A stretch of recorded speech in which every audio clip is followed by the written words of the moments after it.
What unfolded in the Supreme Court chamber yesterday left Chief Justice John Roberts visibly shaken and struggling to maintain his composure.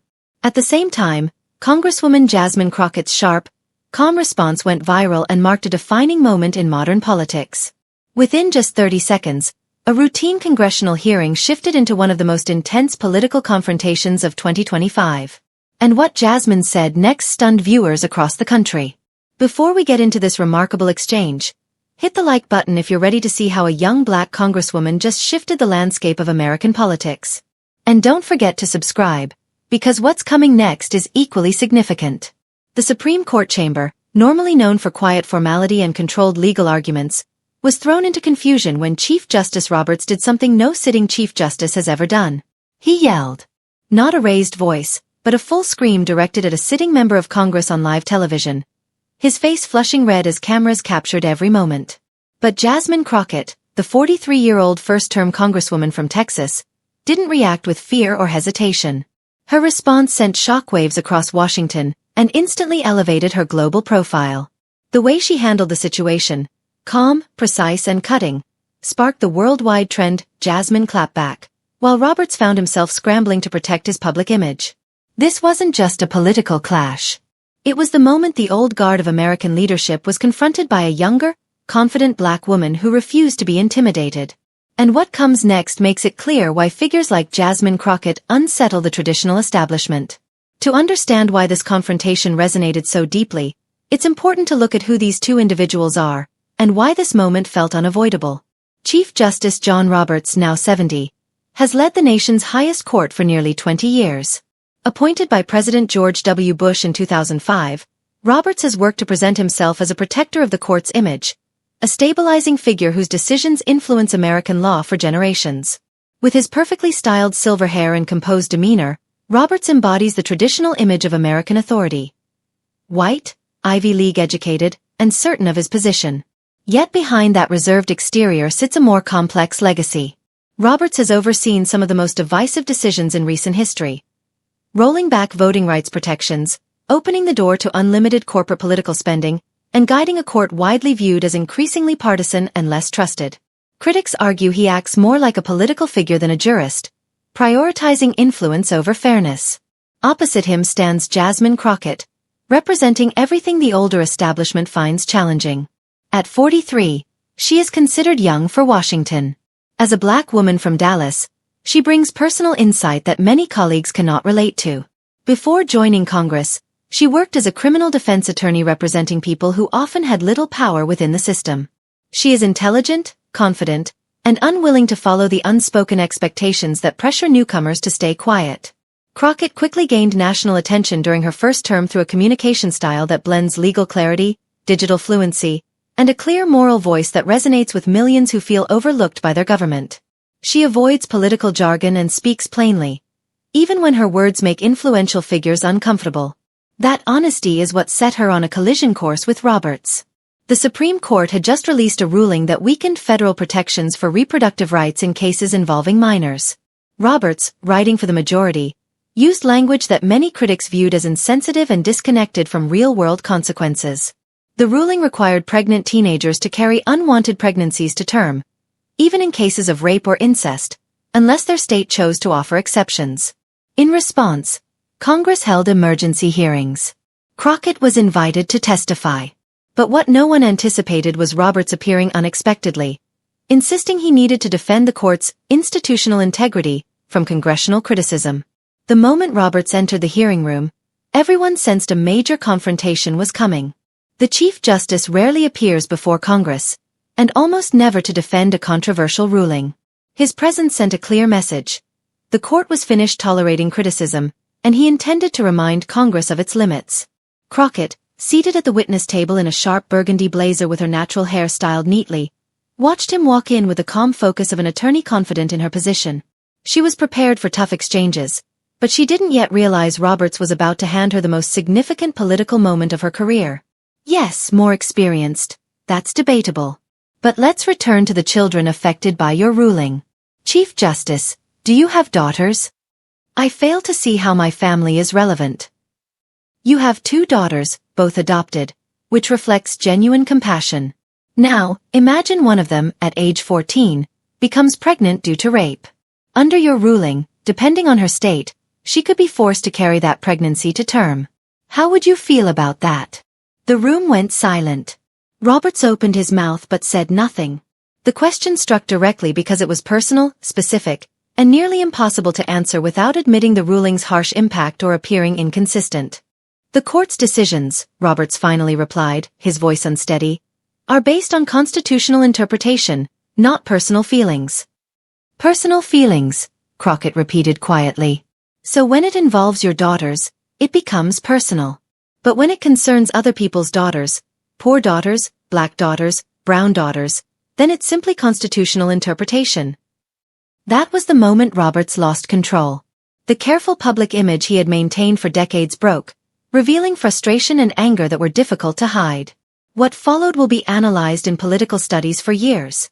Chief Justice John Roberts, long known for emphasizing decorum, visibly lost his composure on national television.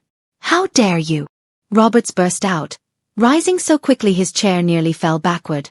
His face flushed, and he pointed a trembling finger at Crockett. "How dare you involve my family? You are a disgrace to this institution. You are a disgrace to Congress." The room erupted. Committee members began talking at once. Cameras flashed. Security stepped forward.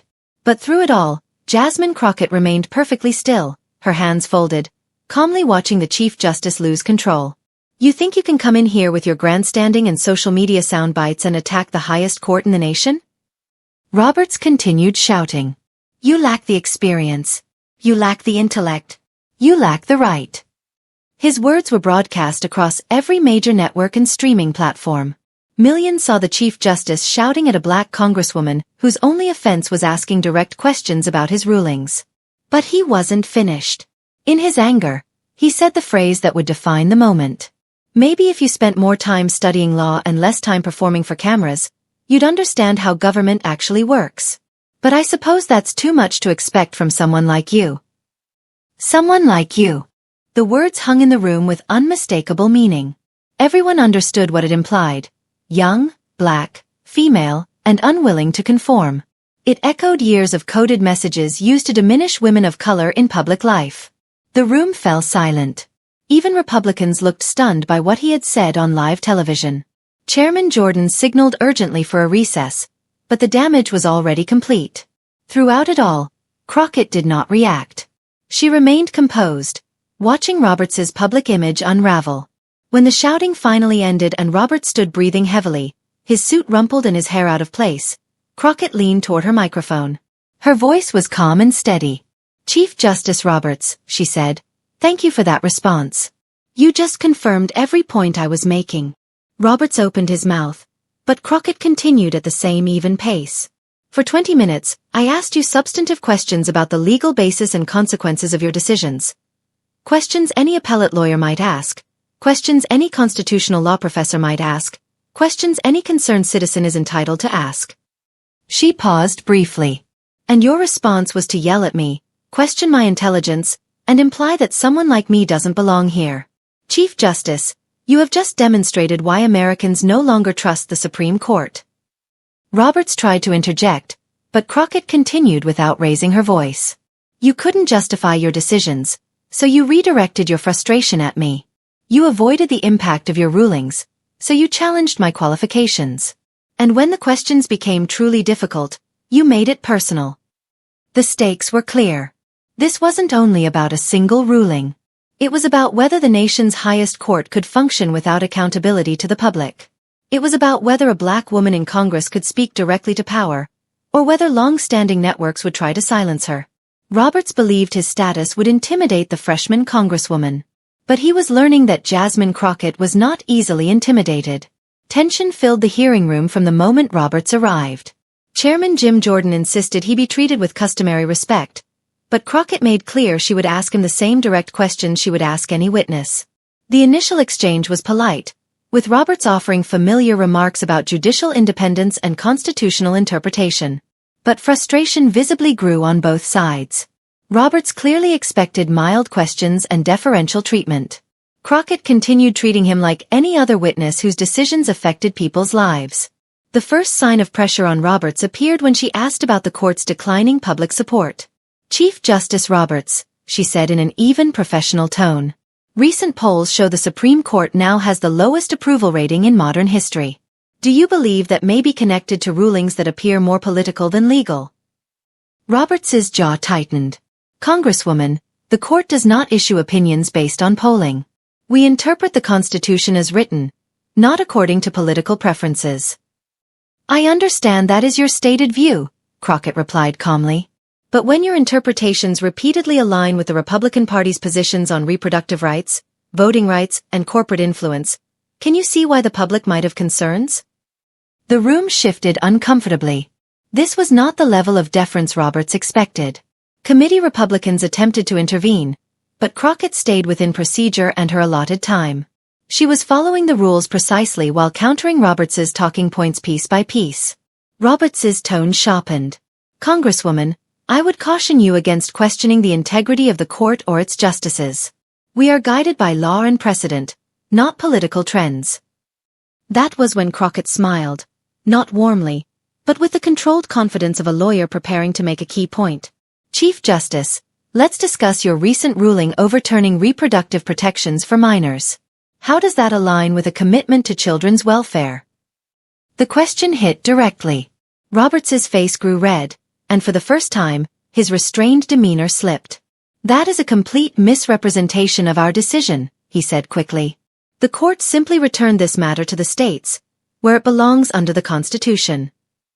"Returned it to the states," Crockett repeated, her tone measured but skeptical.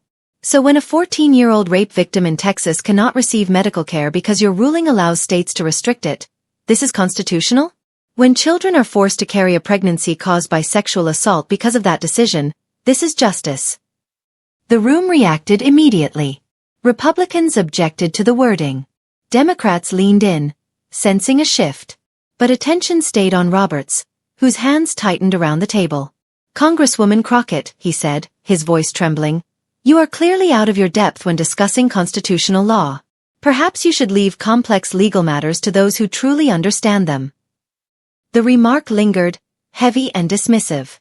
It sounded like a senior male official telling a black female attorney she lacked the competence to discuss the law. Everyone in the hearing room understood the undertone. Crockett, however, did not respond with anger. She leaned back, that same controlled smile returning. "Chief Justice, I'm curious about what you consider understanding the law. I spent years as a criminal defense attorney, practicing in actual courtrooms and representing people facing serious consequences. How many trials have you personally handled?" Roberts's face deepened in color. He knew where the question led. His background as Chief Justice was primarily academic and administrative, while Crockett had real trial experience, real clients, and real courtroom outcomes. "The role of the Chief Justice is different," Roberts began, but Crockett smoothly interjected. "Different, yes. But the people affected by your decisions still face real harm. Yet when asked about those consequences, you reacted with hostility and personal insults." Cameras captured every moment, every expression, and every pause. Social media was already circulating footage of Roberts's reaction and Crockett's replies. "Chief Justice, you questioned my qualifications," she continued. "Let me clarify them for you. I graduated summa cum laude from law school. I have won cases in both state and federal courts. I have represented hundreds of clients, including minors, in situations like those created by your ruling. And I was elected by the people to serve in Congress." She paused briefly, letting each word settle. "Now let's examine yours. You were appointed by a president who did not win the popular vote and confirmed by senators representing a minority of Americans. You have never tried a case. You have never represented a vulnerable teenager. You have never had to explain to a survivor of sexual assault why the law no longer protects her." Roberts appeared visibly shaken. Whether by anger or embarrassment was difficult to determine. "So when you ask whether I understand how government works," Crockett said, "my answer is yes. I understand that in a democracy, even Supreme Court justices are accountable to the public. I understand that no official, including you, is exempt from scrutiny when their decisions impact people's lives." She leaned slightly toward the microphone, her voice steady but firm. And I understand that when someone in power cannot tolerate being questioned by a black woman, that reveals a great deal about their character and their suitability for their position. Her final line was delivered with precision. Chief Justice Roberts, thank you for showing the country exactly who you are. I yield back my time. And with that, Jasmine Crockett leaned back in her chair, folded her hands, and waited.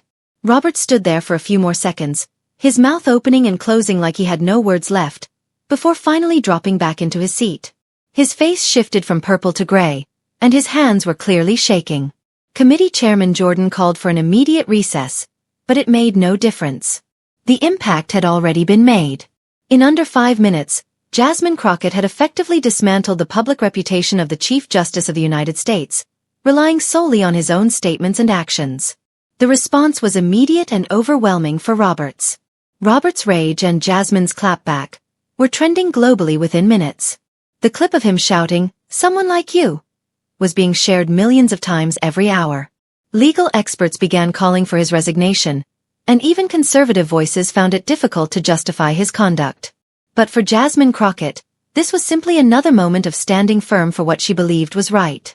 As she gathered her papers and prepared to exit the hearing room, she looked exactly like what she was, a woman who had just shifted the direction of American politics, and who showed no surprise at her own success. The fallout from the Roberts-Crockett exchange was not just political. It was transformative, shifting the national conversation about power, responsibility, and who has the right to question authority in the United States. Within 30 minutes of the hearing ending, social media had erupted into the largest political debate of 2025. Roberts' rage generated more than 2.3 million tweets in the first hour alone. The video of Roberts shouting, "Someone like you," was reposted 847,000 times on Twitter, 1.2 million times on TikTok, and quickly became the most viewed C-SPAN clip in the network's history. But the reaction was not only massive, it was wide-ranging and diverse.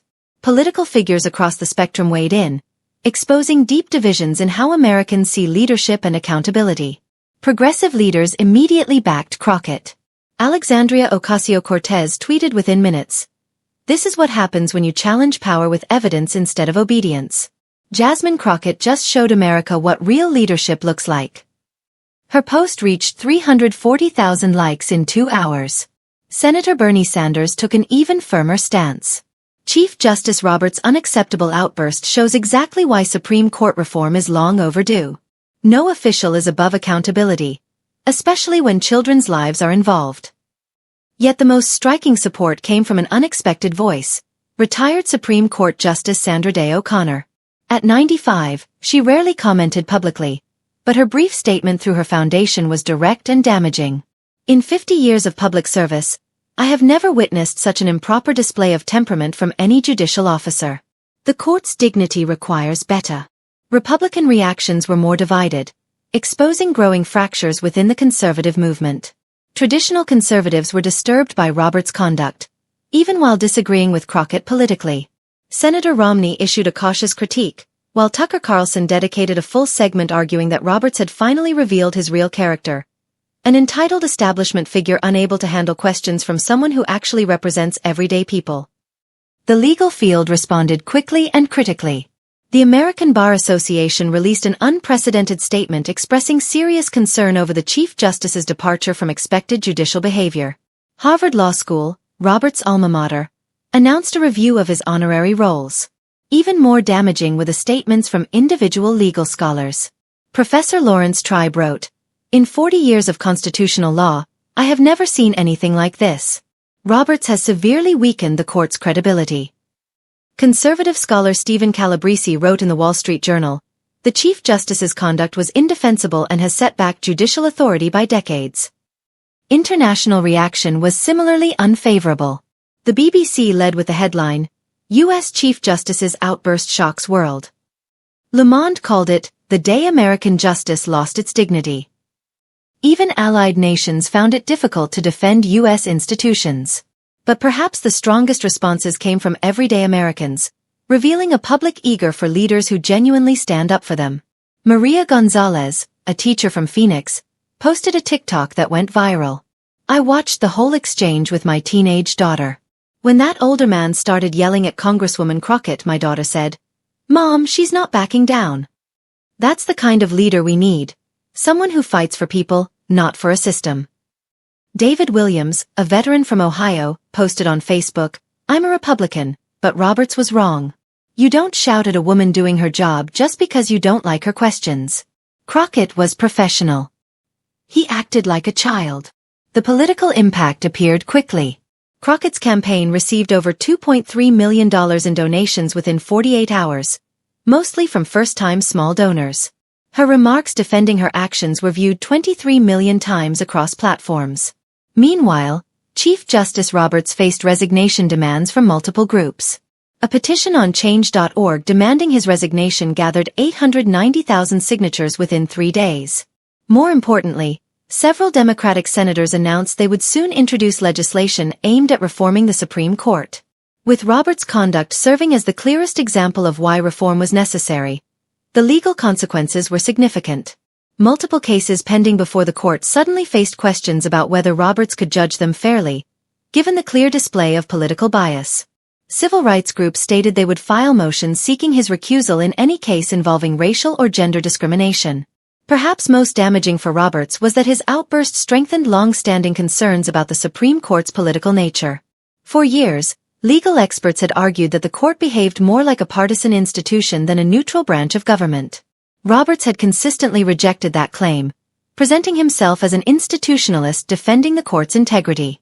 But his angry reaction toward a black congresswoman made that narrative impossible to sustain. Professor Melissa Murray of New York University School of Law summarized it clearly. Roberts spent 2 decades building a reputation as the institutionalist Chief Justice. He lost it in 5 minutes of open, undeniable bias. The political impact went far beyond the single confrontation. Democratic strategists immediately began using the moment to push for Supreme Court expansion and broader reform. "This is what happens when you give lifetime appointments to politicians in robes," became a rallying line for progressive activists. More significantly, the exchange reshaped public perception of both individuals. Roberts, who had carefully cultivated an image as a thoughtful and balanced jurist, was now broadly seen as another powerful white man unable to handle scrutiny from a black woman. His credibility suffered permanent damage. Crockett, on the other hand, found herself elevated to national prominence overnight. Requests for speeches arrived from universities, civil rights groups, and political organizations. Publishing houses proposed book deals, and Netflix expressed interest in potential documentary projects. Yet Crockett responded to the sudden attention with her usual focus on issues rather than fame. At a press conference 2 days after the hearing, she addressed the surge of interest directly. "I didn't walk into that hearing to become well known. I went there to ask necessary questions about decisions that affect real people's lives. If doing that makes some people uncomfortable, that says more about them than it does about me," she said. She added, "Chief Justice Roberts called me someone like me, as if that was meant to be an insult." Tucker Carlson devoted a full segment to arguing that Roberts had finally revealed his real character. An entitled establishment figure who could not tolerate being questioned by someone who genuinely represented everyday citizens. The legal community's response was immediate and severe. The American Bar Association released a rare statement expressing serious concern about the Chief Justice's departure from expected judicial temperament. Harvard Law School, his alma mater, announced it would review his honorary roles. Even more impactful were comments from individual legal scholars. Professor Lawrence Tribe wrote, "In 40 years of constitutional law, I've never seen anything like this. Roberts has caused lasting damage to the court's credibility." Conservative legal scholar Stephen Calabrese wrote in the Wall Street Journal, "The Chief Justice's conduct was indefensible and has pushed judicial authority back by decades." International reactions echoed the domestic criticism. The BBC led with the headline, "U.S. Chief Justice's racist outburst shocks world." Le Monde described it as the moment American justice lost its dignity. Even long-standing allies found it difficult to defend U.S. institutions after the incident. But the most meaningful reactions came from ordinary Americans, showing a desire for leaders willing to speak up for them. Maria Gonzalez, a teacher from Phoenix, posted a TikTok that went viral. "I watched the entire exchange with my teenage daughter. When that older man started yelling at Congresswoman Crockett, my daughter said, 'Mom, she's not backing down.' That's the kind of leader we need. Someone who stands up for people instead of defending a broken system." David Williams, a veteran from Ohio, wrote on Facebook, "I'm a Republican, but Roberts was wrong. You don't yell at a woman doing her job just because you don't like her questions." Crockett acted like a professional. He acted like a child. The financial impact was immediate and unexpected. Crockett's campaign received more than $2.3 million in donations within 48 hours, mostly from first-time small donors. Her speech explaining her response to Roberts garnered 23 million views across platforms. Meanwhile, Chief Justice Roberts continued to face growing calls for resignation from numerous groups. A petition on change.org calling for his removal collected 890,000 signatures in 3 days. And again, multiple Democratic senators confirmed they would move forward with legislation to reform the Supreme Court, using Roberts' behavior as the central example of why such changes were necessary. The legal implications were substantial. Ongoing cases involving major national issues now raised concerns about whether Roberts could rule impartially. Civil rights groups stated they would push for his recusal in cases related to racial or gender discrimination. Ultimately, Roberts' reaction reinforced arguments that the court has long operated with political motives. Despite Roberts' repeated claims of neutrality and commitment to institutional dignity, his response during the hearing made that defense unsustainable. As Professor Murray noted, Roberts spent 20 years building a reputation, and lost it in minutes. The broader political consequences continued. Democrats highlighted the moment as evidence for structural court reform. Activists repeated, "This is what happens when you give lifetime power to political actors in robes." Most importantly, the confrontation permanently changed how the public viewed both Roberts and Crockett. Roberts' long-crafted image was replaced with one of intolerance under pressure. Crockett, meanwhile, emerged as a major national figure focused on policy over personality.